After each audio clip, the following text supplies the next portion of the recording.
Hello students, सभी को हमारे यूट्यूब चैनल में स्वागत है।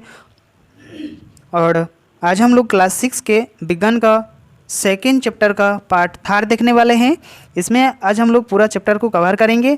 इसमें हम लोग पढ़ेंगे आज, यदि भारी वर्षा हो तो क्या होगा। वर्षा ज़्यादा होगा तो क्या होगा।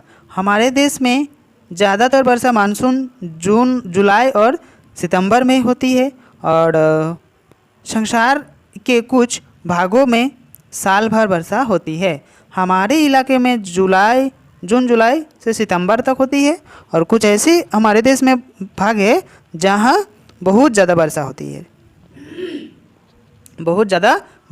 है। मेघालय भी ऐसे राज्य है जो, इसलिए इसके नाम मेघालय या मेघों का घर हम लोग कहेंगे।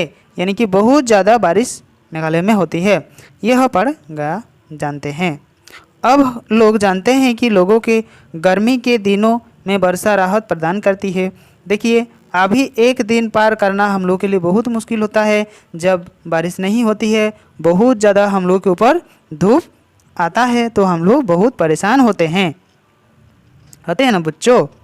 सब लोग हम लोग परेशान हो जाते हैं और जब बारिश होती है तो हम लोग के ऊपर ये राहत प्रदान करती है। फसलों की खेती में भी इसकी अहम भूमिका होती है। जब वर्षा होती है तो खेत का जो फसल है उसमें बहुत अच्छी होती है, परंतु यदि भारी वर्षा हो तो यह बाढ़ का रूप भी ले लेती है। जब भारी वर्षा होती है यानी बहुत ज़ोर से वृष्टि होता है तो ये जो पानी है ये पूरा खेत में फैल जाता है, खलिहान में फैल जाता है, माठ घाट में फैल जाता है, तो ये बाढ़ का रूप ले लेता है और इससे जनजीवन अस्त व्यस्त हो जाता है। और इसमें क्या होता है, जनजीवन जो है ये अस्त व्यस्त हो जाता है यदि काफ़ी समय तक वर्षा न हो। अब हम लोग पढ़ा वर्षा ज़्यादा होने से हम लोग का क्या क्या दिक्कत होता है। अब हम लोग पढ़ेंगे जब वर्षा नहीं होगी तो क्या होगी। जब वर्षा नहीं होगी तो क्या होगी, ये बारे में हम लोग पढ़ेंगे, ठीक है। तो क्या आप कल्पना कर सकते हैं यदि वर्षा क्षेत्र में अधिक समय तक वर्षा न हो तो क्या होगा, बहुत सारा समस्या होगा।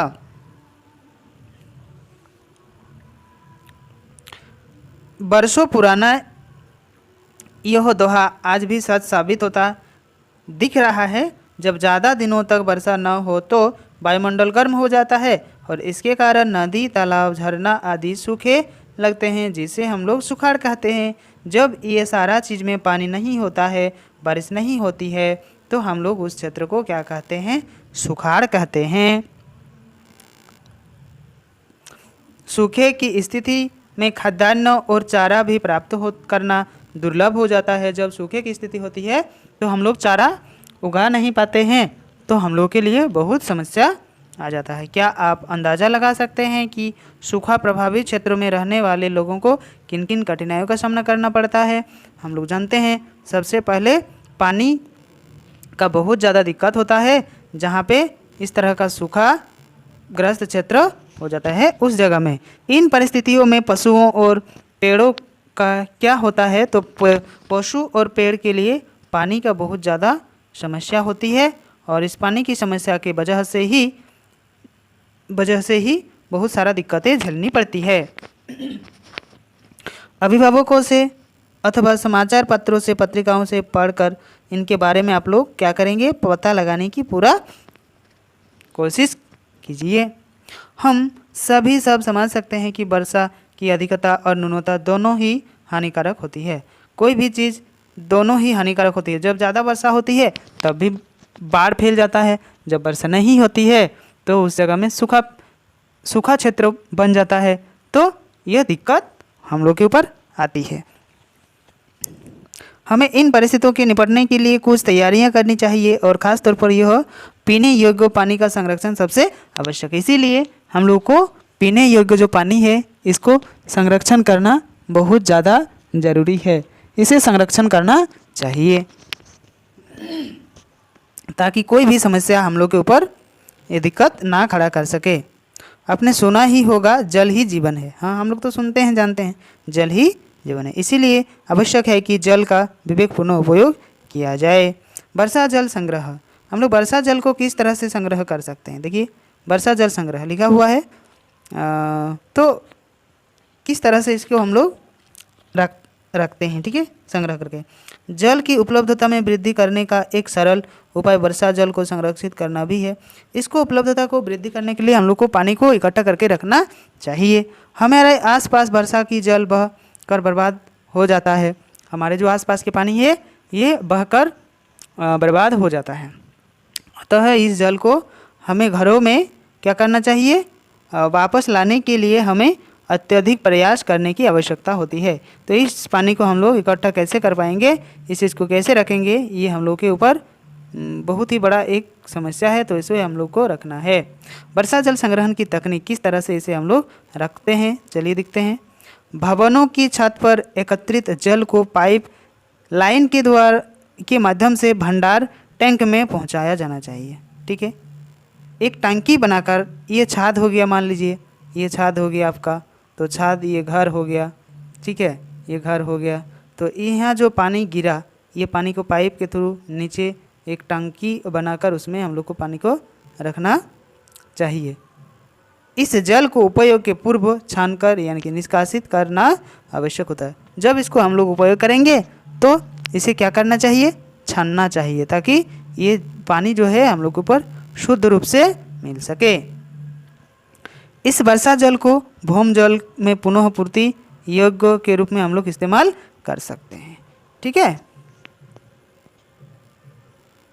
ये आप लोग देख पा रहे हैं, ऊपर बारिश हो रहा है, ये बारिश हो रहा है, यहाँ पानी गिर रहा है, ठीक है। और ये पानी पाइप लाइन के थ्रू, देखिए यहाँ पाइप के थ्रू इस टंकी में आकर ये हो रहा है, जम रहा है, इसमें पानी इकट्ठा हुआ, ठीक है। इसका पानी को हम लोग बाद में उपयोग कर सकते हैं। अब खुले जगह से वर्षा जल संग्रह, खुले जगह का जो पानी है इसे हम लोग कैसे इकट्ठा करके रख सकते हैं। इस प्रणाली से सीखने वाला गड्ढा रिसने वाला गड्ढा बनाकर निकास नाली द्वारा वर्षा जल को भौम जल का स्तर तक हम लोग बढ़ाने का काम भी कर सकते हैं, ये लाया जा सकता है। झारखंड के औसतन 1200 से 1300 मिलीमीटर बारिश होती है और इसमें से 20% पानी का ही संरक्षण होता है। शेष वर्षा का जल उर्वरक मिट्टी के साथ लेकर बह जाती है और इसी कारण राज्य सरकार गांवों में डोभा का जो निर्माण के माध्यम से जल संग्रहण के लिए ये लगे तुले हुए हैं। तो ये बहुत ही बढ़िया कार्य हमारे झारखंड में हो रहा है, ताकि वर्षा जल हम लोग से संरक्षण कर सके। तो ये बच्चों आप लोग का जो विज्ञान का सेकंड चैप्टर था ये ख़त्म हो गया। अब हम लोग देखेंगे इसका नेक्स्ट चैप्टर 3 को देखने वाले हैं, ठीक है। तो जो नए स्टूडेंट है वो लोग इस चैनल को अवश्य सब्सक्राइब करें, ताकि आने वाले जितने सारे वीडियो अपलोड होगा उसका नोटिफिकेशन आप लोगों को सबसे पहले मिलेगा। और देखिए सब्सक्राइब करने में और लाइक करने में आप लोगों का एक पैसा भी नहीं लगता है और कोई कुछ नहीं होता है, सिर्फ ये होता है कि हमें थोड़ा सपोर्ट मिलता है आप लोगों से कि आप लोग वीडियो को लाइक करते हैं, सब्सक्राइब करते हैं, दूसरों के पास शेयर करते हैं, तो हमें भी अच्छा लगता है जब आप लोग देखते हैं। तो ठीक है, आज के लिए हम लोग यही ख़त्म करेंगे। सभी को थैंक यू।